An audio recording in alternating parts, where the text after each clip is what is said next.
look, completely forgot to add myself. What am I doing here this afternoon? But we're going to go over the local market stats. We're going to go over the relevant news stories, and we're also going to cover any questions that you may have. And I'm going to answer them live right here. And if you do have questions and you're watching this after, just go ahead and leave me a comment and I'll answer them when I get to it. But here every Wednesday at 8 p.m., guys. So if you do have any questions, you are looking to buy, you're looking to sell your home here in the area, or you're looking to invest, that's what I'm here for you guys every Wednesday at 8 p.m. So let's hop into it. I got a couple of new things here today. I hope you guys enjoyed last week. I'm looking to do more stuff like last week, but I'm going to do a couple of news stories here today. And we're going to cover the market stats a little bit more in depth than we typically do. So let's take a look here real quick. I'm going to go ahead and share my screen just briefly, just so you can see exactly what I'm talking about. And I also want to cover a story based off of the market as well. So like we do every single time we're looking at the market stats. So I just blew this up. This is the average and the median sale price in the area here. So you have the sold median sale price and you have the sold average sale price. Now this is encompassing Jacksonville, St. Augustine, a little bit of Palm Coast, pretty much the whole northeastern Florida area. So this is covering a couple different areas, just so you're aware. But you can see, we really hit a high. We're at 365 sale price here, respectively, 434,000 for our average. Now St. Johns County is going to be significantly higher than both of these. But let's take a look here. Sold average sale price has actually gone up here in October. Pretty interesting, isn't it? 443 went up to in October. And this is in the midst of everything going on here in today's world, guys. And Fed just raised rates another 0.75 BPS. Sold median sale price up to $355,000. Okay.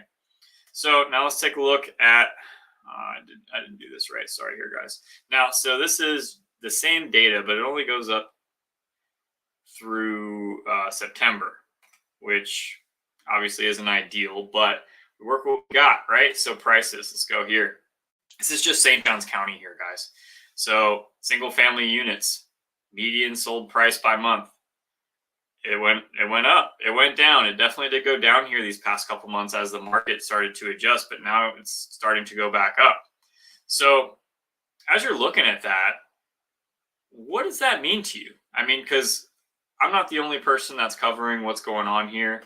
Obviously, the market has been changing this whole year. I mean, interest rates at the beginning of this year were at the 3% range, and now we're at 7%, possibly going to be pushing 8% here in the next couple months. As I just said, and maybe a lot of people know there, is that the Fed just raised rates 75 BPS, which was expected. They were expected to raise rates. They're correlated, they're not causated. I always say that, based more off the 10-year Treasury bond. Will mortgage rates be affected? Yeah, it's very possible that they will be. But from what like Lawrence Young says, who's the National Association of Realtors economist, he says pretty much, the mortgage rates, they priced in a lot of these Fed rate hikes because they've been saying this entire year that they're going to raise rates aggressively. And they have raised rates aggressively, so that they've gotten a lot of pushback on it from multiple different sources now. So 75 basis points today. Maybe next month it'll be a little bit lower and they'll give us a Christmas present and things will change here. But as these things have changed, this market, the inflation, it's gone crazy. It hasn't gone down at all. Prices also are still reflecting that. Now, days on market has gone up, but prices are still going up. So I think what is happening is exactly what the Fed wants. They're looking to put downward pressure on the housing market. Whereas, especially here in St. Johns County, it was going like this. Like it would just percentage increases month over month over month. And in a regular housing market, you're getting a 2.5% increase year over year on average. So when you're having that on a monthly basis, it's just not sustainable. And also, I mean, of course, there's a variety of factors with inventory and everything, but mortgage rates being so low. I think also the conversation I had last week with Kane, if you didn't check that out, go ahead and check that out. The perception of what a deal is it changes depending on what market you're currently in, correct? So today I was actually at a new construction community by Dream Finders, Cordova Palms. It's about 10 minutes north of downtown St. Augustine, right off of US 1. It is by the railroad tracks there, but they have a pretty good setup to where I don't really think you're going to notice it very often. But homes are starting in like the $420,000 range. Listen to these incentives. They're going to pay your closing costs on a $420,000 home. You're talking about $15,000. So they're going to give you $15,000, right? They're also going to give you $25,000 in flex cash. So if you want to use that $25,000 to buy down your rate, you can do that, right? And typically to buy down your rate a percentage point, it's 1% of the purchase price. So if you're looking to buy it down 2%, it's going to be roughly $8,000 to $10,000 to buy that rate down, right?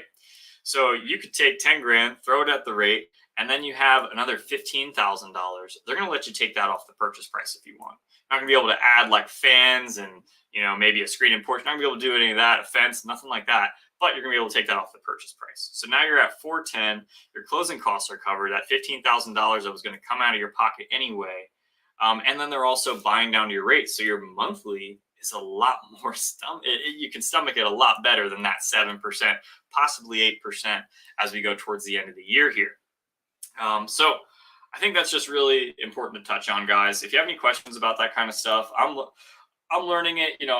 It's something that most experts don't really have a handle on, in my opinion. I read things and it's like every other day they have a different idea of what's going to happen.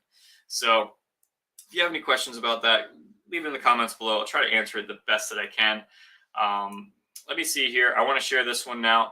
This is important because it has to do with the lifestyle here in St. Augustine. And if you're living here, if these next couple months are going to be rough because it's changing, It's that time of the year. Night of Lights, baby. Night of Lights. St. Augustine's Night of Lights to begin in November. Okay, so typically I think it normally starts in the last week of November, but I almost remember it being after Thanksgiving. I could be wrong on that. But this year it's going to start on let me see here. I think it's the 20th. Where do they have it here? Festival will kick off with the light up night. Okay. All right, St. Johns County on November 19th at 6 p.m. Okay. So night is starting, guys. That's going to run until the end of January. So that's a significant amount of time, but that's also a big tourist season here in the area. So if you are living here, you got to prep for it. Don't go downtown. Drive around it as much as you can. But if you're looking to visit here, beautiful downtown. Oh my gosh, it is great. It's one of those things that you have to see. And I personally believe that's why St. Augustine got put on the map so many years ago, because it got on to like one of like the top 10 lights that you can see in the nation, up there with like Times Square. So very, very cool stuff. Now let's go on to the next, guys. Like I said, if you have any questions, let me know in the comments below. Looks like we got a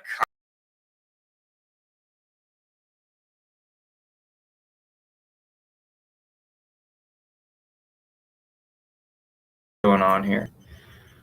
All right, guys. Well, it looks like my battery just died on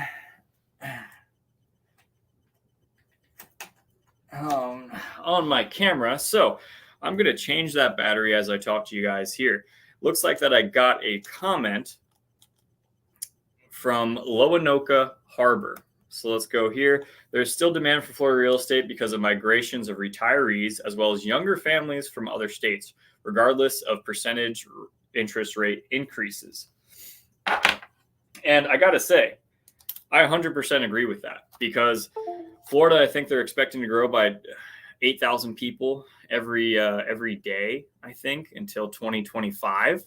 So that's a significant amount of people.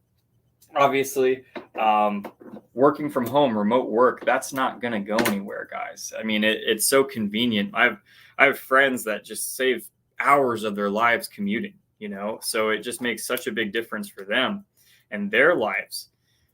Why would they want to live in the middle of who knows where they work remotely? I've had several buyers that moved down here because they're like, hey, it's about my lifestyle. I can make the same money. They're okay with me relocating. Why wouldn't I do it? It just makes sense. And you know, if I had a different skill set, that would probably be something I want to do. Travel around, work remotely, sit on your laptop. I've even heard of people that work remote jobs, and they work two at the same time. So they're working remotely on two jobs from the same computer, making two incomes, you know? And I mean, that's not the worst thing in the world either. It's actually pretty smart. But yeah, demand for Florida real estate, I don't really think it's going to go anywhere. I think with everything going on in the world, there's going to be some significant changes in what people think is affordable. And if people are expecting interest rates to go back down, then because they typically do during a recession, which is pretty much what everything's pointing to right now, right, guys? Then what happens, right? Then the people that are looking to move here that aren't from this area that wanted to move here maybe put it off because of interest rates and because of inflation, because of all this crazy stuff going on in the world. Maybe they decide, you know what, maybe I'll just wait till interest rates go down. And then when they do, those people are going to flock here and they're going to start buying up again. So I feel like the one problem is, like, you know, I grew up in this town. Years ago, you could buy a house here for a really, really nice house for $250,000. Now, if you're living here in the area, you're just not accustomed to seeing like other, and you've never gone anywhere else. You don't know what prices are like really relative to, but you live in a coastal town in northeastern Florida. Really, I think northeastern Florida has been undervalued for a very long time. And you live right by the beach. You have the history of St. Augustine. You have the architecture in St. Augustine, which I think is really underrated in terms of how beautiful it is. Florida sunsets are some of the most beautiful in the world. Got great beaches that are free, but I have to agree. All right, guys, we're back to it. We're on the regular schedule here. But if you have any questions like Loanoka Harbor, leave them in the comments below, or you know, let me know. Reach out directly. But let's press on. We'll look up more news stories here. Okay, so I want to cover this because it's just following up on what we've been talking about these past couple weeks. But Q&A with St. Johns County Commission Vice Chairman Christian Whitehurst, District 1. So the main thing that they're going to be talking about in here, it's only 3 questions. So I'm guessing this went back and forth through email. But November 8 on the ballot for St. Johns County will be a local referendum for voters to decide if they want to increase the county sales tax by 1% or 1 cent from 6.5% to 7.5% for 10 years to fund infrastructure projects. So we have a backlog of $500 million that needs to be paid for. And essentially what the vice chairman says is that there's a backlog of $500 million. There's only 2 ways that the county can raise money to pay that. So he's like, there's 3 options. We could raise it through sales taxes. We could raise it through property taxes, or we could just not do anything about it. So I actually like the takeaway. That's a common sales tactic, but it's like, or we could just let it float and see what happens. So he also provides context in that too, right? What they're saying is like, okay, yeah, we have to raise taxes. I'm not advocating that we need to raise taxes or we don't need to raise taxes. But the fact is we have this bill of $500 million sitting on our ledgers. So typically when people, and he goes into this, and I'll put the link below, but he says like, typically when people are questioning the budget, they're questioning if the county is using the money in a responsible way, right? So he answers that question with, of course he is. So I don't know if they are or not, guys, but that's just what the article says.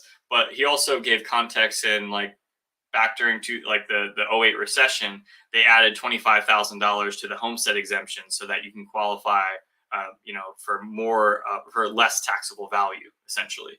And that they also lowered the sales tax at a previous time, just so it would be less pressure on the residents here in town. So the taxable value back at one point was like $1. Let me just read it real quick so I don't butcher it. But let's see here. The percentage of income per capita that the family has spent on the county budget since 2007 has actually gone down from $1.56% to 90.95%. So expensive have gone up. Mostly that's coming into the costs of building. So labor is really the biggest expense there. So an instance, he says, in 2018, the cost of a 3-mile widening project to State Road 16 was $15 million or $5 million a mile. Today, that cost would be $20 million a mile, which would be a $60 million project for 3 miles of road. So things have definitely changed here in the area. You know, people are getting paid a little bit more, especially with these last couple of years. Pay has had to go up with the increase in housing and the inflation and everything. So really, I'd like to know what you guys think. What do you think about this taxing? Because the other argument on here is like, okay, well, hey, property values have gone up significantly this past year. You should be collecting money from these guys, right? And essentially, yeah, you're right. That's going to add, I think, another $230 million to the taxable income that St. Johns County is getting from property taxes. But that's a small portion of their overall budget. It's actually not a very significant part of their budget. I think their budget was like 1.5 billion. I think I remember covering before. So pretty interesting. And the other question that came up on this, which is also important, is like, all right, so why aren't we charging these developers more money? You know, like why aren't they paying their fair share? They're coming in here, building houses, destroying the world, and selling the American dream. And they're not doing anything for us here. So the impact fee for developers is the highest that the state will allow. So is that St. Johns County's problem or that the state of Florida's problem? Because to me, it's like, all right, so if we're having a problem here in the county where we can't get things paid for, we have a backlog of $500 million that needs to be accounted for, and we do have this significant growth, and these guys are making money, because you got to think, you know, I just covered this deal earlier, like where you're buying a $420,000 house from Dream Finders, and they're giving you $15,000 in closing costs. They're giving you a $25,000 incentive package, however you want to use it, $40,000. They're also incentivizing realtors, like, hey, come on, we'll give you a flat screen if you bring a buyer. No, they're not doing flat screens, but they're doing higher commissions. So they obviously have some wiggle room in their bottom line, correct? Well, you got to think, okay, these developers that are selling homes and have had the increases of new construction in the past 2 years, they bought and planned for a lot of these communities years ago. So they bought this huge acres and acres of land probably several years ago. They had to get their plan passed through the county. You know, they had to do all these steps, the site plan, the plots, the lots, everything before they started selling, right? And then the pandemic happened, supply chain, all that kind of stuff, prices skyrocket. They have some wiggle room for sure to give off some incentives.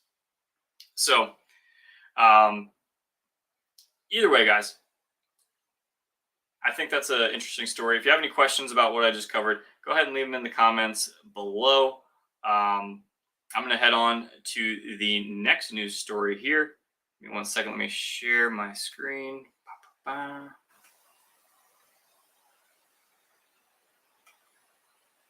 right.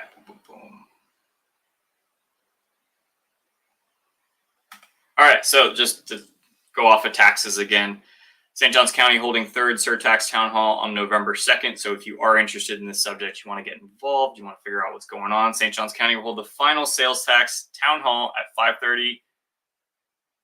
Okay. Oh my gosh. When did they put this up? October 28th? That's today. Unbelievable. See, the problem is with the county is they have a marketing problem. You don't know what's going on in your local area until it's the day after. Literally, this happened 2 hours ago, and I read the news all the time. So it's like, what the heck? It's just so frustrating. This happened the other week where they gave like, hey, the town wants to hear your feedback on what we should do about homelessness in downtown. And they literally gave people 24 hours to get to the town hall meeting in the middle of a day. So frustrating. If anyone from St. Johns County is watching this, you guys really need to do a better job of marketing of what's going on in the county. It's just unbelievable to me. Sorry, little pet peeve. If you have any questions about the county, if you think the county should be ran better, let me know in the comments below. Give me a thumbs up, whatever it is. But this is another news story that I've covered as well. Let me Am I sharing my screen? Okay, let me share my screen again. Now, this is about affordable housing here in St. Johns County, right? So they wanted to advance Greenbriar Helow plan unit development, right? 2,150 acres would see 3,500 residential units. Approved Tuesday, updates area zoning from residential to mixed use. Okay. So they're advancing the plan, guys. This is a huge development. Now, this is off of it's in the northwestern part of St. Johns County. So this is where a lot of the development is going on. So things are still moving along here. I think they have up to 60,000 permits that they're still moving through with St. Johns County. So it's happening. Now, here's also another news article, which we touched on a little bit before about new construction and the deals they're willing to give. And really how a deal is relative, right? Last week we talked about that with Kane. Last year, some people were putting in offers $100,000 over asking price. That's cash money out of their pocket. If you put yourself in a scenario where you could maybe leverage more of the bank's money versus yours, and you could take that $100,000 and invest it, maybe you invest it in Bitcoin, what would that money look like in 10 years, right? So last year, people were throwing $100,000 over asking price to get the house they want. This year maybe a little bit in the beginning, but now in our market today, buyers have a lot of negotiating room, and it's also because of the general sense of the market, the gloom and doom that is on the news that the housing market is going to crash. Where, as they've been talking about that for the past 4 months, I just showed you that our housing market has actually gone up here in the past couple months. So, and that's with interest rates being where they are. So deals being relative. So today you get a higher interest rate. There's no doubt about it. But if you can get the house that you want because you have more options available to you, inventory isn't going off of the market in a day or two. I had so many buyers that they'd call me to see a house, the next day it would be off the market, and it blew my mind because, like, as a person that represents sellers, that's not even giving anyone a chance. You're not even giving anyone a chance to get in the door. Very frustrating, because pretty much all last year, if you wanted to get into a house, you had to go and see it that day or within the next 24 hours, or that house was going to be gone. And it was 5 times the amount of work than the previous year before, because if a house hit the market right now, so if a house hit the market right now, I get a text and say, oh, hey, this house hit your market. So I text them, oh, do you see this house? Great. Okay, when do you want to see it? Okay, we got to see it tomorrow. Okay, when are you available? Okay, available only at this time. Okay, good. Oh, well, there's 20 other showings. We got to go at this time. Okay, fine. And it was like you had to jump, you had to run, you had to go through so many hoops just to get into one house that you may not even like to put an offer in. Today, you have some options, so you also have time. I had someone show one of my listings last week, and they didn't put an offer in until yesterday. So they showed it on Thursday and put an offer in yesterday. And it was like, man, that's a sense of the market where people are now taking their time. They're looking at their options. They're evaluating. Our interest rate's at 7%. Yeah, but that's not your deal in this market. Your deal in this market is your negotiation with the seller, whether that's on price, whether that's on closing costs, whether that's on repairs. And then also you get to choose. You have a lot more variety in the house that you want. So new construction, that's a solid deal in today's market. And let me show you here. This is a news article here. Housing fallout leading to better deals for some future homeowners. So housing fallout is happening, guys. We all know this. And what happens is, especially in new construction, people sign contracts months and months in advance. So your home, especially this past year, before in 2019, new construction, if you were looking to buy a home, they had a home move-in ready. You could move in tomorrow if you wanted to. As COVID, the supply chain, inventory issues all happened, that time frame got extended out further and further and further. Where last year, around this time, they were quoting 6 to 8 months completion time for their basic home for pretty much any builder. So then quick move-in, the definition of that actually changed. Quick move-in went from, oh yeah, this home's ready today, to this home will be ready in 3 to 6 months. So people are signing these contracts and now the inventory is getting a little bit better. They are having more homes come to the market. At Cordova Palms, for example, I was there today. They have homes that will be finished in December and will qualify for that $40,000 incentive. So if you are looking in Dream Finders, you like Dream Finders floor plans, you are looking in St. Johns County, about 15 minutes north of St. Augustine, that might be a good place for you. Because they're offering some really competitive deals. But either way, people sign the contracts back when their interest rate and the payment and everything made sense for them, right? Also, maybe some people signed contracts with a contingency to sell their house, right? So as the market changed, affordability went down for that house. That same $400,000 house now cost $1,000 more a month to get. That obviously changes buyers' purchasing power. So maybe that person who was trying to sell their house can't sell their house, so now their contingency to sell their house gets them out of that contract, and then the builder is left with a contract that they want to close because they want to get their end of the year numbers. So when things fall out of contracts and builders are looking for a deal, they're going to run through their buyers and they're going to call their agents that they know are bringing deals to the table and that have ready, willing, and able buyers. So keep your eye on new construction as it's moving forward. As of right now, it is a significant deal. I mean, if you can buy your interest rate down to 5%, you can get $15,000 kept in your pocket today. You can lower the purchase price by $10,000 or so, and you get to choose the house that you want, and it's going to be ready in a month or two. It's not a bad deal, especially considering most real estate transactions take 30 to 45 days. So let me know what you think about that, guys. I'd love to be able to hear what you think. If you have any questions, go ahead and leave them in the comments below. If you are watching this after, I will come back and answer comments as diligently as I can. Sometimes the notifications don't work and don't even let me know. Like when people reply to my comments after I reply to their comment, it doesn't tell me. It's very frustrating. So I have to sometimes go back in, read a whole bunch of comments. But if you have any questions, guys, I'm here for you every Wednesday at 8 p.m. Leave them below. Let me know. Oh, maybe that should be my new tagline. I like it. So I just wanted to browse through some housing articles here because I'm a big fan of the news, guys. And I think it's really interesting how news and confidence in the housing, the stock, NFTs, cryptos, whatever you want to call it, it definitely changes based on what the media is saying. So, and just reading headlines, right? So there's for and there's against, right? You have homeowners are locked in by their low mortgage rate, right? So I was just talking to one of my inspectors, and he bought a house in 2020 in the middle of the pandemic and got a 2,500 square foot house. I think he pays $1,600 a month for his payment, and he's got a 3.5% interest rate.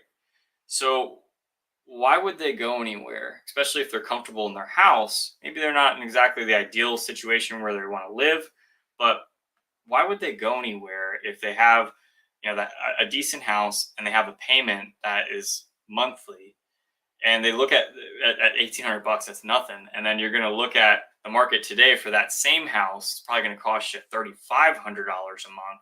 They're going to stay put, right? So if you are buying a house in the area and you're wondering, is the market going to crash? We're going to have people that for the past 2 years, and also you got to think 2020, 2021, interest rates are super low, right? But people also had mortgages before that. Whole group of people before 2020, 2021 had mortgages at a higher interest rate. So what they did when interest rates hit 3 is they refinanced, right? So many people refinanced and got that lower payment. So where it's so much more manageable for them, they're going to be sticking where they are. And I really believe that. But I think that's an interesting article. Let's see here. I'm going to share. I got a couple more here. I got 2 more, guys, and then I'm going to get off. If you have any questions, let me know in the comments below. Appreciate you guys being here. We got 7 awesome people on the live tonight. I appreciate you guys being here every Wednesday at 8 p.m. Low-key plug. But let me share my screen here. All right. So why industry experts don't expect mortgage rates to fall. Here's exactly where whiplash-inducing mortgage rates are headed this year, according to 6 economists and real estate pros. Now, Some are saying rates could go to 7.5. Mortgage rates are going to continue to rise until inflation's under control. Rates won't increase as much as they did in October. The Fed is likely to increase 75 basis points in November, and that means mortgage rates could also see an uptick. Higher rates won't necessarily mean home prices come down. So that's from 6 experts, and they're literally all over the place. And my main point in sharing that is that the market's going to go up, the market's going to go down. It's going to happen regardless. It's just you making a decision based on what you want to do. If you don't want to buy a house right now based off the current market, that's totally fine. But just make sure that you're educated on your options, because would you rather be buying when no one's buying? And then, because if you're buying in an up market, you're buying in an up market, you know it's going up, right? But if you're buying today, no one else is buying, you're getting the deal, getting a pretty solid deal. I wouldn't say a deal of a lifetime because I haven't lived that long, but you're getting a pretty solid deal and you're getting the house you want. And then if you're in it for the long term, you plan on living in the house for a while. I plan on living for a long time. So real estate appreciation is there. If you're planning to move within the next year, it's probably not a good idea for you to buy a house. Probably should hold off. If you're looking to move and live here for the next 5-10 years, you're probably going to be just fine. So I just think it's interesting because it's 6 industry experts, it's 6 different perspectives, and they're all pretty much very general and vague because no one knows, right? So if you take today, right, and we think interest rates are going to stay, you're looking to buy a house, but you're worried about the interest rate. Okay, well, you buy a house and maybe you get the seller to buy down your interest rate a little bit. You're at a comfortable position. Maybe you're at like a 5 or 6% interest rate. Great. Now you're in a position you're comfortable in, and you got a house that you want, and you have a payment that you're good in. Beautiful. Well, if interest rates go up, well, prices and interest rates, typically as affordability goes down, prices should go down with it because people can afford less home for their money, right? That makes sense. But then, if interest rates go up, that's going to inversely affect that. So, okay, you just have a higher payment, you have a higher interest rate, you have a different sales price, it doesn't matter if the payment is still relatively the same. So if interest rates go down, you just refinance, right? And that's an if, right? Now, are prices going to go down? Well, that's also something that I don't think they are. I just looked at the chart here. Past couple months, especially when we've had, you guys all exist and have listened to the news. They haven't talked about the housing market not crashing. They can't take a breath. They talk about it every second of the day. So, and our market's appreciating still. Not appreciating like it was these past 2 years, but it's still appreciating. So I'm just looking at the stats here, guys. And I want to know what you guys think. Is this something, does this market scare you? Are you worried about what's going on in the world? Don't get me wrong. I'm definitely cognizant of what's going on here. I understand that inflation is squeezing people, squeezing me. Gas, I drive everywhere and it's killing me. But do I think housing costs are going to go down? They're trying to make it go down for sure with these raises in rates. So if housing price, that's going to be area specific too, right? So overall, they want to bring housing prices down overall in the nation, not just we got to lower prices in St. Johns County. They want to bring it down everywhere. So they start bringing it down. They start turning down the temperature a little bit. And then we're in a recession. Typically in a recession, rates do go down. So can't say if they will or they won't, but typically they do go down. So then if rates go back down to we're in that 4 to 5% level, maybe people that live in St. Johns County haven't fully recovered during this recession, but people that are retiring, that are relocating, that are remote workers, whatever that is, they're going to jump on that opportunity because then they're at that 4 to 5% interest rate. It's back down to where they think that's and most people perceive that as a deal versus a negotiation in today's market as a deal. So then we're going to be right back into that market where things are going to be on the up and appreciating. So I don't know. Maybe I'm just biased because I'm a realtor, but I'd love to know what you guys think. If you have any questions about this topic, I find this super fascinating, and I'm doing a whole bunch of research. So I hope this is providing a little bit of value to you guys. But I'm going to end it there, guys. I appreciate you watching. We got 6 legends that made it through the end. So Appreciate you guys being here. You're the best. Every Wednesday, 8 p.m., I'm here covering the market stats, here covering the local news, and also covering any questions that you guys have, and hopefully giving some good answers. So appreciate you guys. I'll see you next Wednesday, 8 p.m.